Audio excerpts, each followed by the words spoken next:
Right, hi guys. So welcome to the Code Hub by the Department of Telecommunication Engineering. Our email is thecodehub.gh@gmail.com, and if you're on this video call, it means you've been successfully enrolled and you are pretty much welcome. Learning is a great thing, and you found yourself in the right place. So next slide. Okay, so I'm going to introduce what the Code Hub is all about and um, um, what vision brought this whole idea into fruition. So it's all because digitalization has become a very pivotal driver in today's work productivity. According to financesonline.com, 70% of businesses worldwide have adopted a digitalization strategy, and the software market is worth approximately $507 billion by 2021. This is only an estimate. And this is even more magnified in a time where we have COVID-19. We now realize the global impact of software development and how software products like Zoom kept us going. So we are really sure that software solves many problems. Programming and problem solving is also at the heart of this new age, and the ability to implement new technologies regardless of where you work. If you are an engineer, you are going to find yourself needing to have the ability to use software, or to understand at least how software works, and to work with modern frameworks, protocols, APIs that are springing up each and every day. So everybody needs to have some programming skills. And also the job market, I believe, being in school, you definitely are concerned with the job market. You like to align yourself with what the market wants so that you don't find yourself wanting after school. And this is an example of a job requirement by Texas Instruments. You realize there are minimum qualifications, and pretty much everyone who completes the courses in question are going to have these minimum qualifications. GPA, basic understanding of the course content, knowledge and understanding of the course content, and a bachelor's in the required course. But then there are preferred qualifications, and these are the things that make individuals stand out. And you do realize programming skills in C, C++, have you recommended, demonstrated strong analytical and problem solving skills, and excellent communication and presentation skills. These are things that you pick up outside your basic curriculum. Another is from Microsoft, and pursuing a bachelor's. These are minimum requirements. But then, other than that, passion for technology, ability to manage executive relationships. These are what we call soft skills. Okay, these are skills that you pick up through probably projects, internships, working, teamwork, etc. But these aren't things that you get purely from the curricula. So you have to step out to obtain these skills. So how are we going to, develop these skills? Well, there is a big problem. We all know that um, programming is a very good skill to pick up, but we still realize, especially in our environs, that still many students do lack the skill or do not even bother to try pick it up. And there are a few reasons. We think one of them is that students have wrong perception of the qualifications. They feel programming is beyond them. Others have very little guidance for beginner programming students. So they start, and then there are paths that actually work. Um, you most often need guidance as to how to, the best way to pick up a skill, and programming is one of them. You really need to be given guidance, otherwise you might go back and forth and you end up giving up. And institutions providing programming courses are too expensive for some students. So there are a myriad of other problems, but these are three that are shortlisted, and we came up with a way where, we from the Department of Telecommunication Engineering in KNUST thought of a very good way to counter this problem and help students out. So the big idea is that we want to equip students with general programming and app development skills, and I'll explain why this is in a bracket. And I'll also explain what general programming means.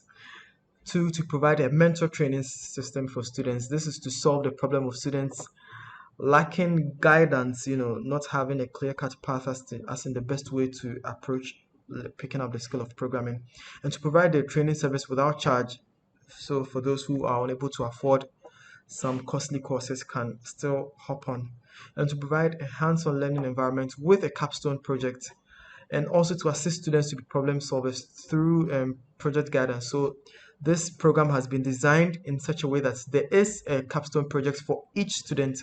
This is to help you pick up some skills that go along with programming, like being able to design a product, being able to debug, to identify potential shortfalls or um, problems with a product, and then solve them through programming. So, what do we mean by general programming? Well, there are many high-level programming languages out there today, and examples are below. There's Dart, developed by Google. There's C or C++. There's Python, pretty much one of the most common languages out there today. And there's the very versatile Java. There's also JavaScript, which is used in web development a lot. And then there's R, used a lot by statisticians, mathematicians, what have you. So these are all supposed to be general purpose programs. So you can use, general purpose languages. You can use any of these languages for pretty much anything. But still, every niche has its preferred language for good reason.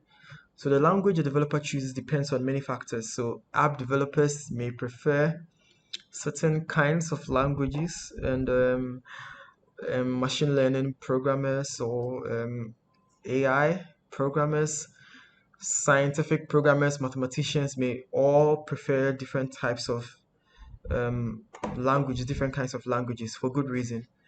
So the good news is for all these different languages, the general basic programming principles don't vary much. So general programming is a kind of approach where you aren't teaching a specific language, but you are teaching the general paradigms, the basics that all these programming languages follow, so that regardless of the language that a person chooses, all they have to know is the specific implementation of a certain paradigm for that language, and then they are good to go. But of course, we can't do this forever. Eventually, we will branch into a specific programming language when we want to do more advanced things, but we will try our best to still make sure that we keep up the general programming principle, so that it's not too specific for any language. So we are going to teach the basic programming principles for a while. Of course. Okay, so moving on. Now the benefits. One, soft skills. You are, through the projects that you will be given. In fact, the projects are all going to be chosen by you, so it's specific to you. You can identify with the projects, and then you are going to have mentors who will guide you through this project. So you're going to pick up teamwork, because sometime along the line we are going to pair you up with other mates, so you work on some projects. You're also going to pick up communication skills, because you will have to do presentations as to your project design, your approach, and the kinds of tools you are picking and why you're picking them, and how you're going to develop your software. And then also leadership, innovation, and work independence, where you are going to have to think on your feet, be able to independently come up with products or solutions to problems that you have identified yourself. And then also the technical skills, of course, programming itself. And then research, you really find yourself doing a lot of research to come up with a very good product. Sometimes you may have to research into existing products and find out maybe their weaknesses or how they can be made better, and then improve on those points for your product. And also product development, they all fall under research. So you are, as I mentioned earlier, you will be given mentors. These mentors are going to provide guidance for you, especially for your project, and will also be liaisons between you and the code hub, to provide help anytime you know have any problem.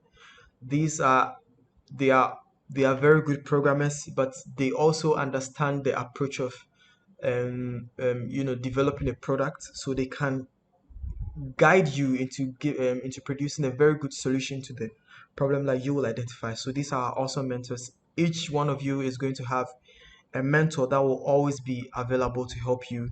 So there's Kitch, there's Nathaniel, there's Sedem, and there's Charles. You are going to hear from them later on. And our correspondence is going to be by mail, so make sure you do check your mail very often. So how are we going to approach the class? Well, for the environment, there are going to be online classes like Zoom, YouTube Live. Um, these online classes are going to be our primary medium, so you are going to have more online classes than in-person classes. The in-person classes are going to be tutored labs, so you'll be split into various classes so we can abide by social distancing protocols. And then these labs, we are going to demonstrate ways to these general programming principles.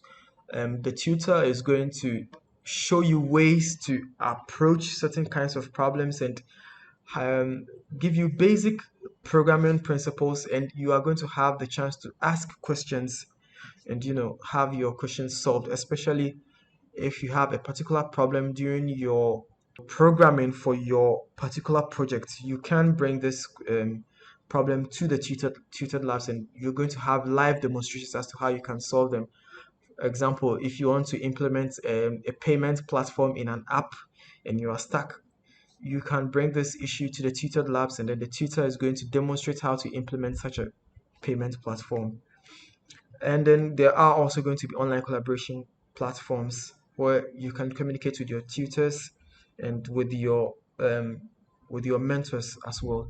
So there's going to be Google Classrooms. There's going to be a WhatsApp group that you can communicate with one another with your various teams. There's also going to be Skype. This will be between you and your mentors. Anytime you need help, it mustn't always be in person, so you can collaborate online.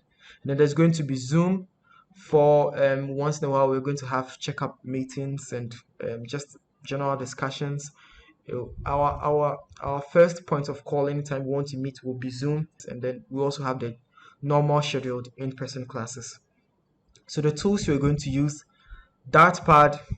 You're going to find Dartpad at dartpad.dartlang.org. I'll demonstrate very soon. And then also the Python IDE. So quickly, let me demonstrate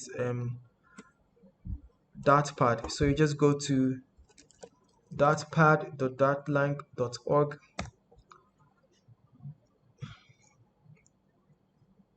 Okay, so this is Dartpad. Dartpad it's a very good tool. It runs on the language called Dart, but the reason I like it is that Dart is very similar to C. C is sort of the de facto standard by which other general programming languages span out of. So many of the principles applied in C apply to other languages as well. So Dartpad is and it's really fast. So it's a very good place to teach certain general principles. So this is your Dartpad. You want to create a new pad. You just click new pad here, discard, okay, and then okay. So Dartpad is sort of the underlying language for a very popular framework called Flutter. It's used for cross-platform app development. We'll get to it later. So you just click Dart and then you click create. So it gives you a fresh Dartpad. You use this button run to run whichever code you have here, and then instantly you have the console, printing whatever you expected to print. So this is a very basic piece of code, but this is just to introduce Dartpad to you. You can install Dart on your PC, so you can run Dart using basically any IDE, even Notepad. So you can run using a combination of Notepad and your command prompt. But Dartpad is also a good place to run Dart. And of course, you need internet, because whatever code you are going to type here will be uploaded to some server. Then the server will send back feedback to the console here. So you need a working internet connection. All right. Also, the Python IDE. You can find the Python IDE on python.org. Yep. Okay, so you can download the Python IDE very quickly by clicking download, selecting download, and then if you're using Windows, you just click here. Mac OS, just click here. Other platforms, especially for Linux, you most probably already have Python, but if you don't, you can get Python by just Googling how to install Python using your terminal prompt for your specific Linux distribution. It shouldn't be very hard. You can find very good tutorials on YouTube about how to install Python. That's all, folks. Thanks for watching. I hope you enjoyed the video. Do well to like this video and subscribe to KINEMARC if you haven't. Lesson 2 coming up soon.